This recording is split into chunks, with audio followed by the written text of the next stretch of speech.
যখন আমি অনেকদিন পরে স্কুলে যাই। কিরে নাবিল, কালকে স্কুলে আসিস নাই কেন? স্যার, পড়ালেখা করতে আর ভালো লাগে না। এই বোকা, তুই কি ভুলে গেছিস পড়ালেখা করে যে গাড়ি ঘোড়া চড়ে সে? স্যার, কিন্তু আপনি তো সাইকেল চালিয়ে আসেন।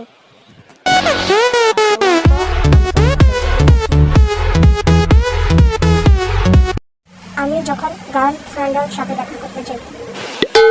তুমি হলা শিশির, আমি হলাম ঘাস। আর তোর পিছে আমি দাঁড়িয়ে আছি হাতে নিয়ে বাস। কে রে?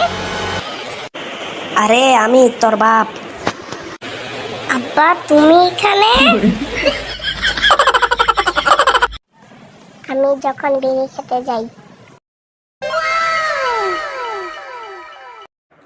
সালার বাসায় আর ভাল লাগে না, চারদিক দিয়ে খালি কাজ আর কাজ।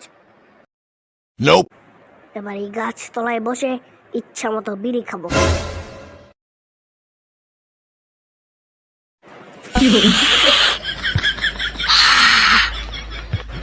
আহ, একা একা বসে বসে বিড়ি টানার মজাটাই আলাদা।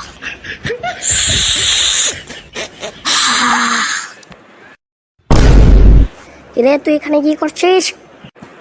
আব্বা, তুমি এখানে? তুই বাসার কাজ ছেড়ে এখানে এসে বিড়ি খাচ্ছিস? আব্বা, আমি তো বিড়ি খাচ্ছিলাম না, একটু মজা করে একটু দেখছিলাম কেমন মজা। দাঁড়া, তোর মজা আমি দেখাচ্ছি। চল বাড়িতে চল বেয়াদব। আব্বা আইতাছি।